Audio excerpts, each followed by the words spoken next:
Cell से profit हटाएंगे तो हमें क्या मिल जाएगा, कॉस्ट ऑफ सेल। सेलिंग का खर्चा तो कॉस्ट ऑफ प्रोडक्शन, एडमिनिस्ट्रेशन का खर्चा हटाएंगे फैक्ट्री कॉस्ट।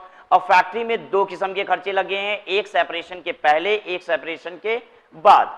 सेपरेशन का बाद का खर्चा हमें अलग से पता है दोनों प्रोडक्ट का, वो हमने लेस किया तो हमें क्या मिल जाएगा, शेयर ऑफ ज्वाइंट कॉस्ट। लेकिन ये share of joint cost exactly दो प्रोडक्ट के रिस्पेक्ट में मिला के टोटल करके एग्जैक्ट जो ज्वाइंट कॉस्ट आपने इंकर किया है जरूरी नहीं है कि उसके बराबर आए, क्योंकि ये प्रॉफिट आपको एक्चुअल में कितना है ये पता नहीं है। क्योंकि जब तक हम अपनी कॉस्ट नहीं जानते हैं तब तक हम अपनी प्रॉफिट कैसे डिटरमिन कर सकते हैं। प्रॉफिट तो तब पता चलता है जब हमें कॉस्ट पता चले। तो ये जो प्रॉफिट आप यहाँ पे डिडक्ट करते हो वो मार्केट से उठाते हो। आप इंडस्ट्री में देखते हो कि बाकी लोग क्या प्रॉफिट परसेंटेज अर्न कर रहे हैं, उसके बेसिस पे यहाँ पे प्रॉफिट घटा देते हो, ठीक है। तो ये आपको बराबर मिले ये जरूरी नहीं होता, मतलब ये दोनों मिला के एग्जैक्टली आपकी ज्वाइंट कॉस्ट जितना हो ऐसा जरूरी नहीं है। तो ऐसे केस में हम क्या करते हैं, ज्वाइंट कॉस्ट को इसी रेशियो में अपोर्शन कर देते हैं। लिखिए,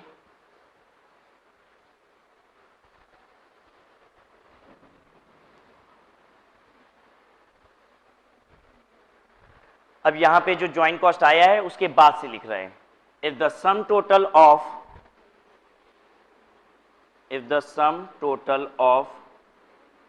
share of joint cost of all the joint products oblique byproducts is equal to joint cost incurred।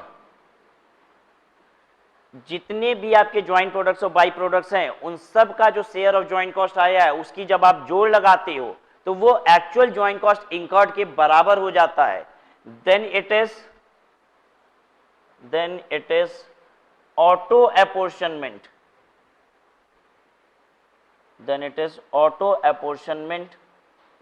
Of joint cost. तब आप इसे कहते हो ये ऑटोमेटिक अपोर्शन हो गया ज्वाइंट कॉस्ट, हमारा अपने आप अपोर्शन हो गया joint cost. In case it is not सो, मान लीजिए ऐसा नहीं है, सभी शेयर ऑफ ज्वाइंट कॉस्ट की सम टोटल आपकी एक्चुअल ज्वाइंट कॉस्ट इंकर्ड के बराबर नहीं है, तो क्या करेंगे, in case it is not so, share of joint cost shall form basis for apportionment of joint cost।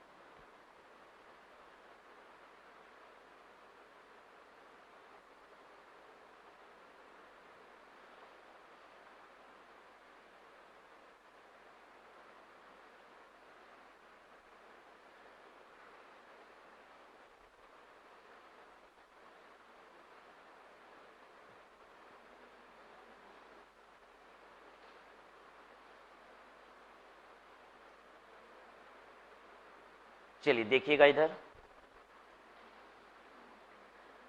सबसे पहले तो आपने कोशिश की कि इसकी और इसकी सेल वैल्यू क्या है, उसके बेसिस पे खर्चा बांटने की। पॉसिबल नहीं हुआ तो फिर आपने क्या किया, फिर आपने रिवर्स कॉस्ट मेथड लगाया, इसकी और इसकी सेल वैल्यू ली और ऊपर तक के खर्चे तक पहुंचने की कोशिश की। Sale value at split off point possible तब नहीं होता है जब इधर हम स्प्लिट ऑफ पे नहीं बेच रहे हैं, मार्केट में भी कोई स्प्लिट ऑफ पे नहीं बेच रहा है। ये रिवर्स कॉस्ट मेथड ये भी पॉसिबल नहीं हो पाएगा अगर आप इस प्रोडक्ट के मार्केट के पहले मैन्युफैक्चरर हो। आज तक किसी ने भी ये ए और बी नहीं बनाया, तो क्या आपको मार्केट में कोई इंडस्ट्री मिलेगी जहां से आपको प्रॉफिट परसेंटेज दिखाई देगा? नहीं दिखेगा। हम मार्केट के पहले मैन्युफैक्चरर हैं, आज तक किसी ने ये ए और बी नहीं बनाया। तो ऐसे में ए और बी की सेल वैल्यू पे प्रॉफिट क्या आती है ये हम ही बता पाएंगे, सबसे पहले मैन्युफैक्चरर है और हमको पता ही नहीं है क्योंकि हमको कॉस्ट नहीं मालूम है। तो कैसे हम यहाँ पे रिवर्स कॉस्ट मेथड को अप्लाई करेंगे? तो ये रास्ता भी जब मेरा बंद हो जाता है तो हम तीसरे मेथड की तरफ आते हैं and that is net realisable value method. फिर से सुनिए, रिवर्स कॉस्ट मेथड में आपको एस्टिमेटेड प्रॉफिट को यूज करना पड़ता है। सेल वैल्यू तो हमें पता है, हमें मालूम है ए और बी हम कितने का बेच रहे हैं, लेकिन इसमें से एस्टिमेटेड प्रॉफिट आप हटाते हो और एस्टिमेटेड प्रॉफिट कहां से लेते हो? मार्केट से उठाते हो, बाकी इंडस्ट्रीज जो प्रॉफिट अर्न कर रही होती है वो उठाते हो। हम मार्केट के पहले मैन्युफैक्चरर हैं, मेरे अलावा आज तक कभी किसी ने ये प्रोडक्ट नहीं बनाया, तो कैसे हमें पता करेंगे कि इस पे प्रॉफिट परसेंटेज क्या होता है। तो अगेन ये रिवर्स कॉस्ट मेथड भी फेल हो जाता है और आपको तीसरे मेथड पे आना पड़ता है, that is net realisable value method. Net realisable value method ये एक डीम्ड मेथड है, ये एक डीम्ड मेथड है sale value at split off point का। नेट रियलाइजेबल वैल्यू मेथड ये एक डीम्ड मेथड है sale value at split off point का। अब वापस से हम किसकी तरफ आ रहे हैं, sale value at split off point की तरफ। लेकिन अब sale value at split off point हमें एक्चुअल में पता होता तब तो हम पहले ही उससे काम कर लिए होते। अब हम dummy sale value at split off point बनाने की कोशिश कर रहे हैं। तो सबसे पहला तरीका होता है sale value at split off point, नहीं पॉसिबल होगा reverse cost method. Reverse cost method के लिए एस्टिमेटेड प्रॉफिट चाहिए, मार्केट के एक लौते मैन्युफैक्चरर हैं, किसी ने नहीं बनाया, एस्टिमेटेड प्रॉफिट भी नहीं पता है, तो वापस से हम sale value at split off point dummy तौर पे बना रहे हैं। और डमी तौर पे जब आप sale value at split off point बनाते हो तो उसे कहा जाता है नेट रियलाइजेबल वैल्यू मेथड। ठीक है, अब देखिए ये डमी हम कैसे क्रिएट कर रहे हैं कि स्प्लिट ऑफ पॉइंट पे उसकी वैल्यू क्या होगी। हमें इसकी और इसकी सेल वैल्यू पता है, हमें प्रोडक्ट ए की प्रोडक्ट बी की जो फाइनल सेल वैल्यू है ये तो पता है, ये तो हम मार्केट में बेच ही रहे हैं। हम कहते हैं ये ए बिकता है मेरा 500 रुपए का और ये बी बिकता है मेरा 300 रुपए का। ये मेरा बिकता है 500 रुपए का, ये बिकता है 300 रुपए का। इसमें प्रोसेस में इस प्रोसेस का खर्चा है 100 रुपए का, इस प्रोसेस का खर्चा है 80 रुपए का। तो हमने क्या कहा, हम कह रहे हैं अगर 100 रुपए का प्रोसेस कर देते हैं तो 500 का बिक जाता है। यानी अगर 100 रुपए का प्रोसेस ना कर रहे होते तो ये कितने का बिक गया होता, 400 रुपया। इसे हम क्या कह रहे हैं, ये एक डमी है sale value at split off point का। Sale value at split off point थोड़ी ना पता है हमको, हमने कभी ये प्रोडक्ट स्प्लिट ऑफ पे नहीं बेचा, मार्केट में भी किसी ने ये प्रोडक्ट स्प्लिट ऑफ पे नहीं बेचा। क्योंकि अगर हम स्प्लिट ऑफ पे बेच रहे होते या मार्केट में कोई स्प्लिट ऑफ पे बेच रहा होता तब तो सबसे पहले मेथड से ही हम क्या करते, ज्वाइंट कॉस्ट को एपोर्शन कर लेते। ठीक है, अब हम यहाँ पे sale value at split off point की डमी क्रिएट कर रहे हैं कि अगर ये प्रोडक्ट तो बिकता है 500 रुपए का, लेकिन अगर फर्दर प्रोसेस ना कर रहे होते तो कितने का बिक रहा होता, 400 रुपए का। ये हम रियलाइजेबल वैल्यू निकालने की कोशिश कर रहे हैं अगर ये प्रोडक्ट फर्दर प्रोसेस न हो रहा होता। यानी अगेन हम क्या कर रहे हैं, sale value at split off point की एक डमी क्रिएट कर रहे हैं। हम कह रहे हैं कि 100 रुपए की फर्दर प्रोसेसिंग करके ये प्रोडक्ट 500 रुपए का बिक जाता है। यानी 100 रुपए की फर्दर प्रोसेसिंग न हुई होती तो ऐसे में ये प्रोडक्ट हमारा 400 रुपए का बिक रहा होता। ये प्रोडक्ट मेरा 300 रुपए का बिकता है, अगर 80 रुपए की फर्दर प्रोसेसिंग न हो रही होती तो ऐसे में ये प्रोडक्ट मेरा कितने का बिकता भी, 220 रुपए का। और ये अब 400 और 220 रेशियो बन जाता है for apportionment of joint cost. यहां पे आपने ज्वाइंट कॉस्ट जितना भी इंकर किया है उसे 400:220 के रेशियो में बांट देते हैं। ठीक है, ये बात बताइए, इसमें भी कोई ऐसी चीज है जो हमें पता नहीं चल पा रही होगी? नहीं। अब ये वो चीज है जो अब आपको अगले स्टेप के बारे में सोचने की जरूरत नहीं पड़ेगी। यहां पे जो भी चीजें हैं वो हमेशा पता होंगी। क्या हमें अपने प्रोडक्ट की सेल वैल्यू पता है कि नहीं? अरे ए और बी बना रहे हैं, मार्केट में बेच रहे हैं, हमको सेल वैल्यू पता नहीं होगी तो और किसको पता होगी? सेल वैल्यू हमें पता है। क्या हमें फर्दर प्रोसेसिंग के खर्चे अलग अलग पता है? बिल्कुल पता है। ये दोनों प्रोसेस अलग अलग होते हैं इसलिए ये भी हमें पता है। यानी ये मेथड आपको कभी भी धोखा नहीं देगा। इस मेथड के बाद आपको सोचने की जरूरत नहीं पड़ेगी। ठीक है, तो सबसे पहले हमने sale value at split off point सोचा, पॉसिबल नहीं हुआ, हमने रिवर्स कॉस्ट मेथड सोचा, नहीं हो पाया तो फिर से हम sale value at split off point की तरफ आने की कोशिश की है, लेकिन अब उसका डमी क्रिएट कर रहे हैं in the form of net realisable value. ठीक है, चलिए लिखिएगा net realisable value.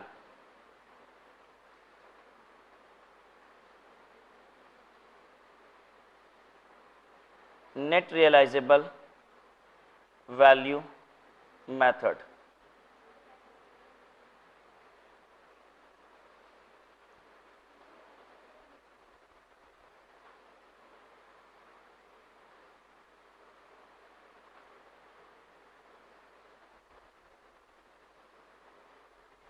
The amount that could have been realized if the product was not further processed.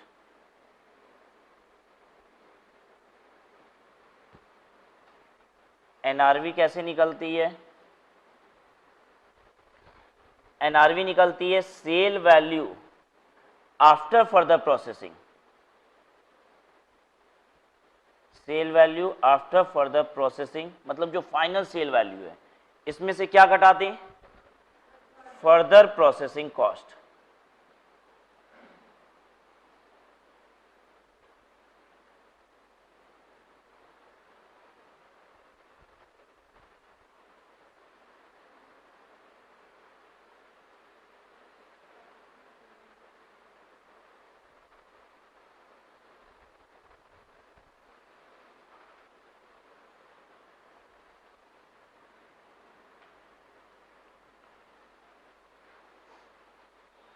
इसके बाद कभी कभी इंडस्ट्री का अपना तरीका होता है कि वो कैसे खर्चे को बांटेगी। कंपनी कभी कभी अडॉप्ट करती है फिजिकल यूनिट मेथड। वो कहती है प्रोडक्ट ए 500 यूनिट तैयार हुआ है, प्रोडक्ट बी 300 यूनिट तैयार हुआ है, हम सारा खर्चा 800 यूनिट का मानेंगे, 500 यूनिट का खर्चा प्रोडक्ट ए में डाल देंगे और 300 का खर्चा हम प्रोडक्ट बी में डाल देंगे। मतलब वो जितनी यूनिट तैयार करते हैं सब पे खर्चा बराबर बराबर डाल देते हैं। तो फिजिकल यूनिट मेथड अगर कंपनी चाहती है तो एट टाइम्स वो जितनी यूनिट तैयार करती है हर यूनिट पे बराबर बराबर खर्चा डाल देती है, चाहे वो प्रोडक्ट ए या फिर प्रोडक्ट बी कुछ भी हो। ठीक है, physical unit method.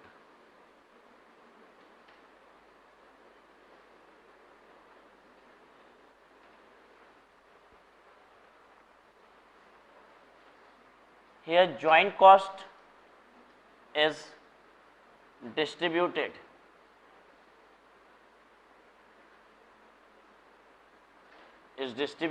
equally over all the units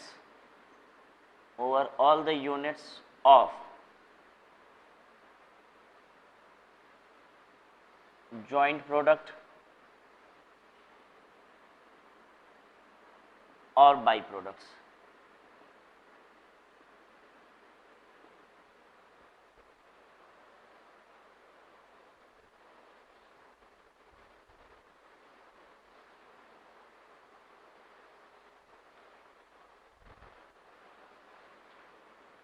उसके बाद contribution margin method.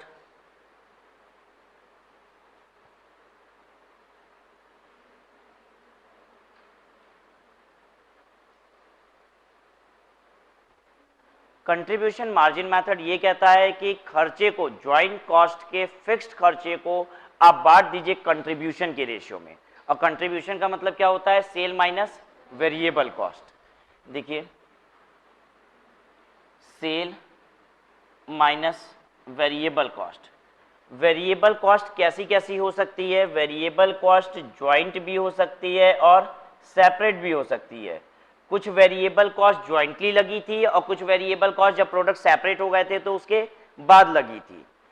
Joint cost अगर वेरिएबल भी थी तो इसके लिए भी क्या अडॉप्ट किया जाएगा? Physical unit method. Physical unit method से आप क्या कीजिए? खर्चे को डाल दीजिए। इसका मतलब क्या है समझिए, हमने 500 यूनिट एक्स रॉ मटेरियल लगाया, 500 यूनिट एक्स रॉ मटेरियल लगाया, 300 यूनिट ए तैयार हुआ, 200 यूनिट बी तैयार हुआ। तो 500 यूनिट रॉ मटेरियल एक्स की कीमत कितनी थी? 10 रुपए पर यूनिट। तो 300 इंटू 10 ए का खर्चा और 200 इंटू 10 बी का खर्चा। ये तो ज्वाइंट कॉस्ट का वेरिएबल खर्चा हमने कैसे बांटा? On physical unit method. और सेपरेट खर्चा जो पर यूनिट लग रहा है वो तो हम अलग अलग पता ही है, हटा देंगे, ये आएगा कंट्रीब्यूशन। और इस कंट्रीब्यूशन के यही क्या बनेगा? रेशियो फॉर डिस्ट्रीब्यूशन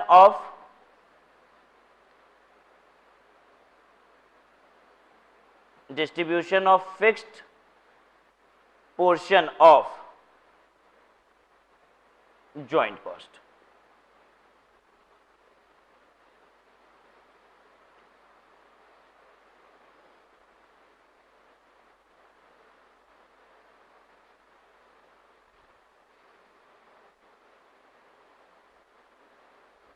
देख लीजिए ये मेथड क्या कह रहा है। आपको यहाँ पे ज्वाइंट कॉस्ट के सिर्फ फिक्स्ड खर्चे को ही कैसे बांटना है, कंट्रीब्यूशन मेथड, मार्जिन मेथड से। Even in contribution margin method भी जो वेरिएबल कॉस्ट होगा ज्वाइंट कॉस्ट में कुछ वेरिएबल खर्चे भी लग रहे होंगे और कुछ फिक्स्ड खर्चे भी। ज्वाइंट कॉस्ट भी जो वेरिएबल खर्चे हैं वो तो आप कैसे बांटोगे, फिजिकल यूनिट मेथड से ही। और उसे बांटने के बाद बाकी जो सेपरेट वेरिएबल खर्चे हैं उन्हें भी घटा दोगे। सब घटाने के बाद जो आएगा दैट वुड बी कंट्रीब्यूशन। और इस रेशियो में आप क्या बांटोगे, fixed portion of joint cost. ठीक है, ये बात आपको एग्जाम में either of the method prescribed पहले से हो सकता है, मतलब कंपनी एक पर्टिकुलर मेथड अडॉप्ट करती है ऐसा दिया हुआ हो सकता है। जैसे आपसे कह देगा कि कंपनी अडॉप्ट ही करती है क्या, रिवर्स कॉस्ट मेथड, तो फिर आपको you need not look at sale value at split off point, आपको खर्चा कैसे बांटना है, रिवर्स कॉस्ट मेथड से ही। क्वेश्चन कहता है कि company physical unit method adopt करती है तो आपको खर्चा कैसे बांटना है, फिजिकल यूनिट मेथड से ही बांटना है। ठीक है, ये बात। क्वेश्चन में जब मेथड प्रिस्क्राइब्ड नहीं होता है तो ऐसे में हम क्या करते हैं, क्वेश्चन में जब मेथड प्रिस्क्राइब्ड नहीं होता है तो हम सबसे पहले क्वेश्चन में ये खोजते हैं क्या हमारे पास sale value at split off point दी हुई है। अगर sale value at split off point दी हुई है तब तो ज्वाइंट कॉस्ट कैसे बांटेंगे, ये पहला मेथड। अगर ये मेथड फेल हो जाता है तो हम दूसरे मेथड की तरफ जाएंगे और दूसरे मेथड के लिए क्या चीज चाहिए, एस्टिमेटेड प्रॉफिट। तो क्वेश्चन जब आप पढ़ोगे तो क्या चीज खोजोगे, क्वेश्चन में सबसे पहले खोजोगे sale value at split off point. नहीं मिलेगा तो फिर क्या खोजेंगे, एस्टिमेटेड प्रॉफिट। और वो भी नहीं मिलेगा तो कहां चले जाएंगे, नेट रियलाइजेबल वैल्यू मेथड पे चले जाएंगे। ठीक है, अगर आपको नेट रियलाइजेबल वैल्यू वाली मेथड की इंफॉर्मेशन भी नहीं दी हुई है, हम क्या कह रहे थे, नेट रियलाइजेबल वैल्यू वो मेथड है जो प्रैक्टिकली इससे नीचे जाने की जरूरत नहीं पड़ती है, प्रैक्टिकल बात, क्योंकि हम कितने का प्रोडक्ट बेच रहे हैं ये तो हमको मालूम ही है और फर्दर प्रोसेसिंग कॉस्ट भी हमें मालूम है, लेकिन क्वेश्चन आपको बता नहीं रहा, क्वेश्चन नहीं बताता कि सेल वैल्यू कितनी है और फर्दर प्रोसेसिंग कॉस्ट कितनी है। मतलब क्वेश्चन की लैकुना, मार्केट की लैकुना नहीं। इस मेथड से इस मेथड पे क्यों आए थे, मार्केट की लैकुना की वजह से। इस मेथड से इस मेथड पे क्यों आए थे, मार्केट की लैकुना की वजह से। इस मेथड से ये मेथड पे आने की जरूरत पड़ेगी क्वेश्चन की लैकुना की वजह से। अगर आपको क्वेश्चन में final sale value of the product और आपको फर्दर प्रोसेसिंग कॉस्ट नहीं दी हुई है और कहता है ज्वाइंट कॉस्ट को बांटिए, तो अब ज्वाइंट कॉस्ट हमें कैसे बांटना पड़ेगा, फिजिकल यूनिट मेथड से। ठीक है, और यूनिट कितनी तैयार हो रही है अगर ये भी नहीं बताएगा तो क्वेश्चन बन ही नहीं पाएगा। यानी इससे नीचे जाने की जरूरत नहीं पड़ेगी। ये मेथड तो तभी अप्लाई हो सकता है जब क्वेश्चन स्पेसिफिकली इस मेथड के लिए कहेगा। तो कुल मिला के अब हम लोग कंक्लूड कर रहे हैं कि हम लोग क्वेश्चन को कैसे स्टडी करेंगे एग्जाम में।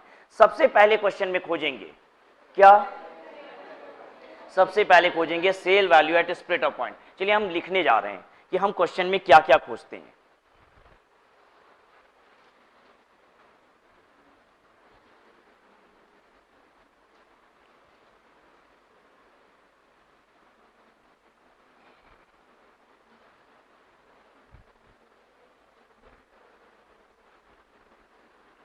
How to attempt question of JPBP।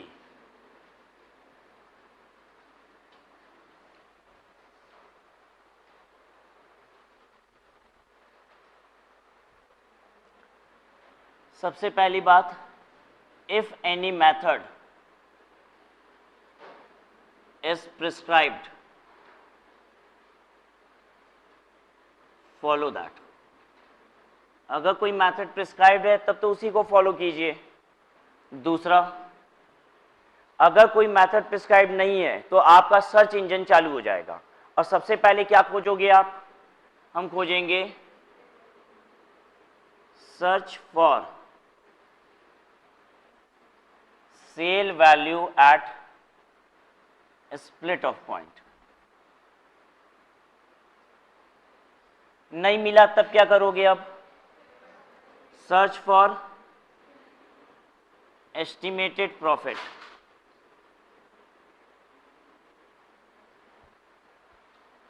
Question हो सकता है एस्टिमेटेड प्रॉफिट ना बोल रहा हो, प्रॉफिट बोल रहा हो, लेकिन अगर वो प्रॉफिट भी बोल रहा है तो एस्टिमेटेड प्रॉफिट बता रहा है या एक्चुअल प्रॉफिट बता रहा है, एस्टिमेटेड प्रॉफिट। खर्चा कह रहा है आप बताओ, प्रॉफिट क्वेश्चन बताएगा, पॉसिबल है क्या? अरे जो खर्चा बताएगा वही तो प्रॉफिट बता सकता है। तो प्रॉफिट तो तब पता चलता है जब खर्चे पता चले, बिना खर्चे के प्रॉफिट थोड़ी ना पता चलता है। तो क्वेश्चन आपको जो भी प्रॉफिट देगा वो एस्टिमेटेड प्रॉफिट ही होगा। वो अगर प्रॉफिट बोल भी रहा है तो भी वो कैसा प्रॉफिट है, एस्टिमेटेड प्रॉफिट है। अनलेस यू नो कॉस्ट आप प्रॉफिट नहीं जान सकते। तो हम सर्च करते हैं फॉर एस्टिमेटेड प्रॉफिट। अगर ये भी ना मिला तो हम सर्च करते हैं final sale value and further processing cost. Final sale value और फर्दर प्रोसेसिंग कॉस्ट आप देखते हो।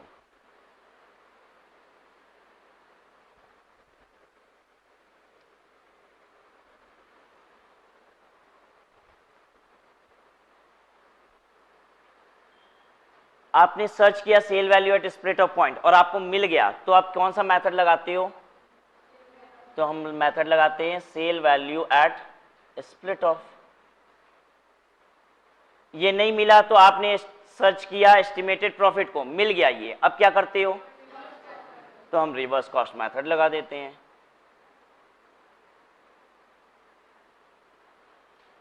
ये भी नहीं मिला हमको एस्टिमेटेड प्रॉफिट, तो हम सर्च करते हैं for final sale value and further processing cost, और अगर ये मिल जाता है हमें तो हम क्या लगा देते हैं, नेट रियलाइजेबल वैल्यू मेथड। ठीक है, ये न मिले प्रैक्टिकली मार्केट में नहीं मिलता है आपको, जब प्रैक्टिकली आप काम कर रहे हो तब नहीं मिलता है, ऐसा नहीं हो सकता। कभी कभी क्वेश्चन ये इंफॉर्मेशन हमें नहीं देता, ये न मिलने का मतलब क्वेश्चन इंफॉर्मेशन नहीं दे रहा है। ठीक है, तो ऐसे में हम कहां चले जाते हैं? अब नेक्स्ट मेथड फाइनल मेथड पे हम चले जाएंगे अपने, and that is apply physical unit method. अब आपको फिजिकल यूनिट मेथड लगाना ही पड़ेगा, अगर ये चौथे ऑप्शन पे आप फेलियर हो जाते हो।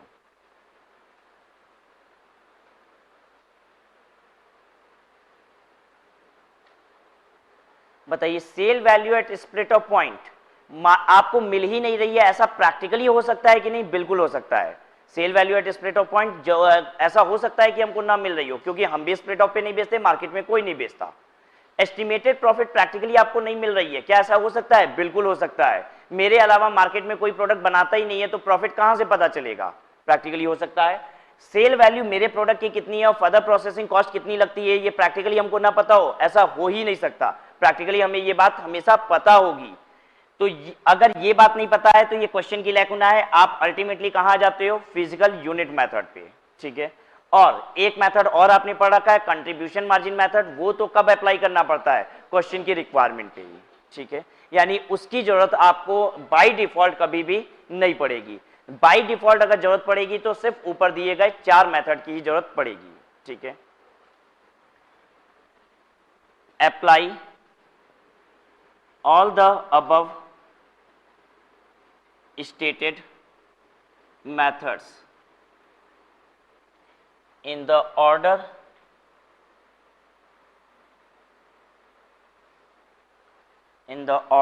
in which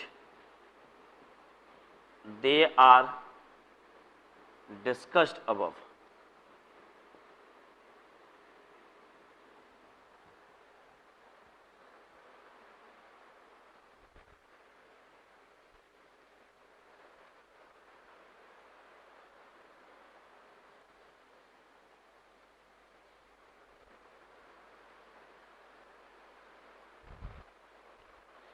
बस बातें हो गई। क्वेश्चन नंबर 1 देखेंगे।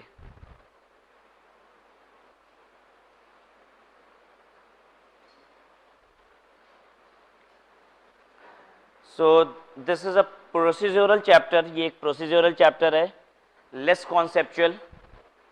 आपको मेथड ही अप्लाई करना होता है इस चैप्टर में।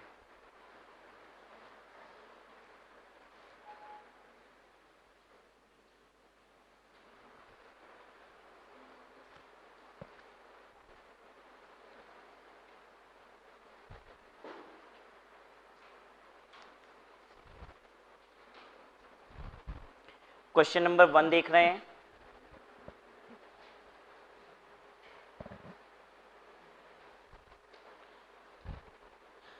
Find out the cost of joint product A and B using contribution margin method from the following data. आपसे कहता है कॉस्ट ऑफ ज्वाइंट प्रोडक्ट ए और बी निकालिए यूजिंग कंट्रीब्यूशन मार्जिन मेथड। ठीक है, मेथड प्रिस्क्राइब्ड है, कंट्रीब्यूशन मार्जिन मेथड को use कर लेंगे हम लोग। यहाँ पे सेल है ए और बी की 100 किलो 60 रुपए के रेट से और बी है 120 किलो 30 रुपए के रेट से। ज्वाइंट कॉस्ट आपको बता रहा है marginal cost of fixed cost. Marginal cost का मतलब होता है change in cost due to change in 1 unit of output. Marginal cost का मतलब क्या होता है?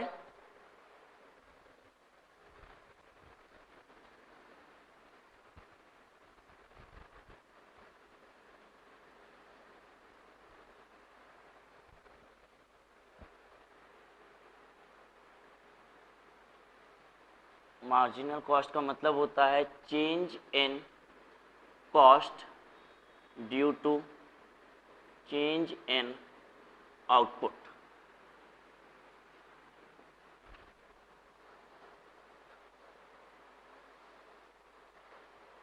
या change in 1 unit of output.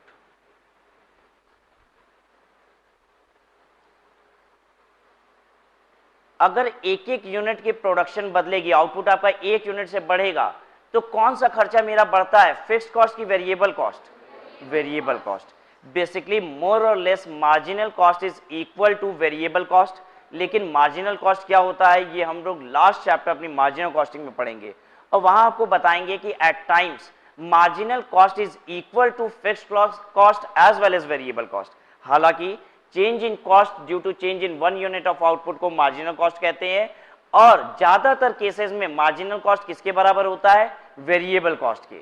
लेकिन आप अपनी प्रोडक्शन को अपनी कैपेसिटी से बियॉन्ड काम करने लग जाते हो, तो ऐसे में आपका मार्जिनल खर्चा, वेरिएबल खर्चा और फिक्स खर्चा दोनों मिला के बन जाता है।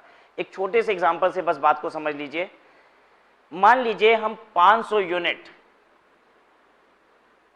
बनाने वाली एक मशीन अपने पास रखे हैं, एक बार में 500 यूनिट ये प्रोसेस करती है, ठीक है।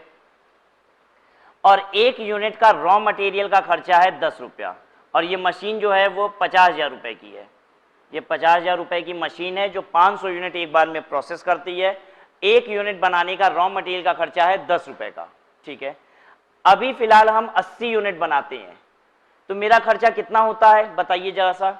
एक मशीन, सारे खर्चे मिला के एक मशीन लगी हुई है, 80 यूनिट बना रहे हैं तो भी एक मशीन लगाए हैं कितने की, 50,000 रुपए की। और वेरिएबल खर्चा कितना लगाते हैं, रॉ मटेरियल लगाते हैं 10 रुपए का, 80 यूनिट पे कितना, 800 रुपया। यही खर्चा है मेरा टोटल, इसके अलावा कोई खर्चा नहीं है। मशीन पे प्रोसेसिंग हो जाती है, कोई बिजली बिल नहीं आता है, कोई लेबर नहीं लगता है, बस यही खर्चा है, ठीक है। तो 50,000 और 800 रुपए का टोटल खर्चा होता है। हम 80 की जगह 81 यूनिट तैयार कर दे बनाना, क्या पोजीशन होगी मेरी, ये 50,000 का खर्चा तो 50,000 ही रहेगा। रॉ मटेरियल का खर्चा कितना हो जाएगा, 810 यूनिट, ठीक है। चेंज इन कॉस्ट का मतलब होता है मार्जिनल कॉस्ट का मतलब होता है change in cost due to change in 1 unit of output. 1 unit of output बदलने से खर्चा कितना बदला है आपका, 10 रुपए का। वेरिएबल कॉस्ट आपका 10 रुपए है कि नहीं है पर यूनिट, है। तो मार्जिनल कॉस्ट आपकी वेरिएबल कॉस्ट के बराबर ही होता है। लेकिन अंतर कब आ जाता है, हम अभी मशीन पे 500 यूनिट पूरी बना रहे थे, तो मशीन का खर्चा कितना, 50,000 और रॉ मटेरियल का खर्चा कितना, 5,000, ठीक है। अब हम 500 यूनिट की बजाय 501 यूनिट बना रहे हैं। जब आप अपनी कैपेसिटी के बियॉन्ड काम करने लग जाते हो तब मार्जिनल कॉस्ट की डेफिनेशन बदल जाती है। हम 501 यूनिट बनाएंगे तो मशीन एक और लगानी पड़ेगी कि नहीं, लगानी पड़ेगी। पता है मशीन का खर्चा कितना, 1 लाख रुपया। भाई एक मशीन 50,000 की आती है, आप 1 यूनिट भी ज्यादा बनाओगे तो 500 यूनिट से ज्यादा तो ये मशीन नहीं ना बनाएगी। अब एक नई यूनिट बनाने के लिए तो आपको एक नई मशीन भी चाहिए और एडिशनली मशीन का खर्चा हो जाएगा 1 लाख रुपया और रॉ मटेरियल का खर्चा कितना, 5,010 रुपया, ठीक है।